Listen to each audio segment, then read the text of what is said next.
And 50 years ago today, American President John F. Kennedy was assassinated in Dallas, Texas. A 24-year-old named Lee Harvey Oswald was charged with shooting JFK, and Oswald himself was shot by Jack Ruby 2 days later during a transfer to county jail. But while the official investigation concluded that Oswald acted alone, many people question that wisdom. Fidel Castro, who faced off against JFK during the Cuban Missile Crisis and the Bay of Pigs invasion, said in recent years, quote, "I have reached the conclusion that Oswald could not have been the one who killed Kennedy." And on this subject, a majority of Americans agree with Castro.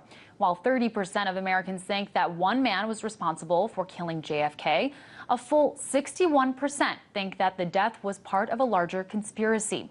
So why do so many Americans doubt the official narrative when it comes to JFK?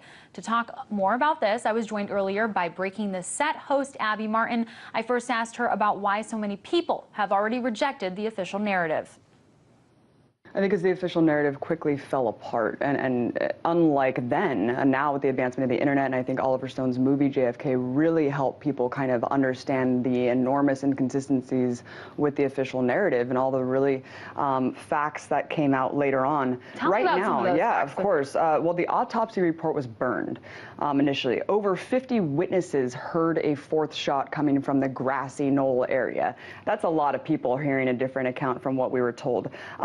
Professional snipers have tried to replicate Lee Harvey Oswald's shots from the book depository, couldn't do it. No one has ever been able to do that to this day. E. Howard Hunt, deathbed confession, said, "We killed JFK." Oswald had CIA ties. He was working in a coffee shop a stone's throw away from a covert action coordinator for the CIA.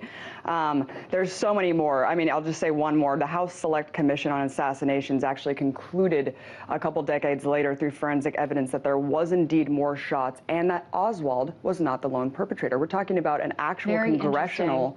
Yet they never reinvestigated this after the Warren Commission came out. You know what? You know, and hours after the event, the Warren Commission actually just made its conclusions. I mean, and they just kind of followed through. So they already had their conclusions, just already preconceived, and so they fit the evidence to kind of fit around those conclusions. Right. And it's just really unfortunate. Well, if not Oswald, then who do people think killed JFK? What are the theories out there? There's a lot. There's a lot of them. I think ranging from the same to the yes, yeah. We're not talking about space aliens here. We're talking about people who had to have been involved in order for the cover-up to be facilitated in the way it did. And I think when people say it's the mafia killed him because you saw Bobby Kennedy, his brother, and also JFK initiating a coordinated effort to kind of go after organized crime, which was something that no one else had really done.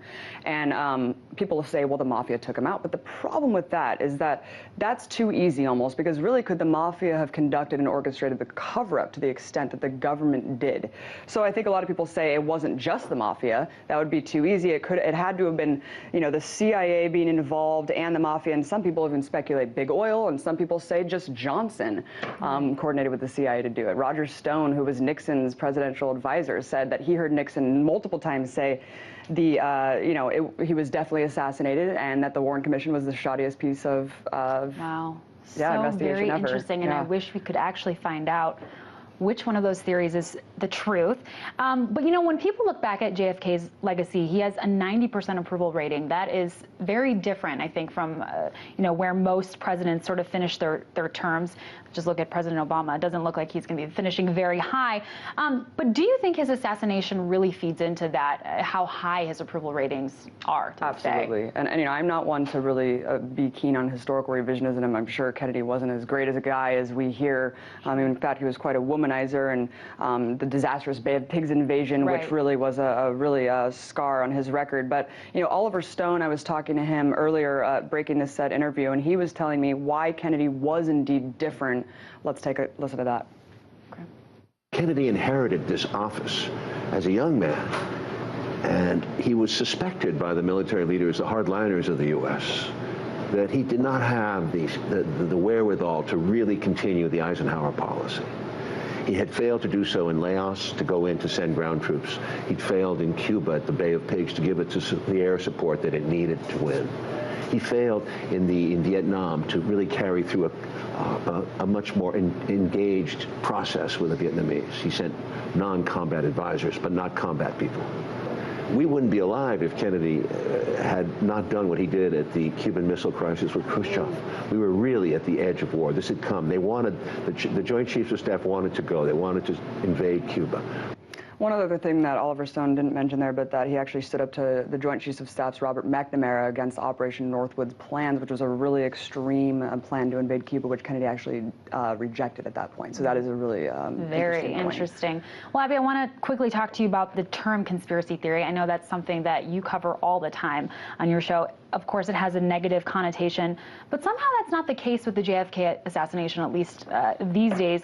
First of all, tell me, how damaging is this terminology to really important thoughts and ideas that are sort of, go against the grain, outside of the mainstream narrative? And then why is it that the JFK assassination was able to bypass that somehow? I actually disagree. I think that the majority of people, even though they do believe that JFK was assassinated by a conspiracy, I think that they would still shut you down. I mean, look at the mainstream media, and there was actually a concerted effort on behalf of the CIA. This is a really interesting part. After the JFK assassination happened, there was an actual CIA memo that said, let's inject this term, conspiracy theory, in, we know about Operation Mockingbird, where they actually infiltrated a lot of the mainstream media, CIA. I mean, we're talking about where they actually inserted this narrative to shut down questioning. And now it's evolved into a pejorative term that's basically shut down questioning and debate about anything that contradicts official government narratives. It's become synonymous with anything alternative, Yeah. and that's a true shame. But Abby Martin, host of Breaking the Set, thank you so much. Thanks so much, Mira.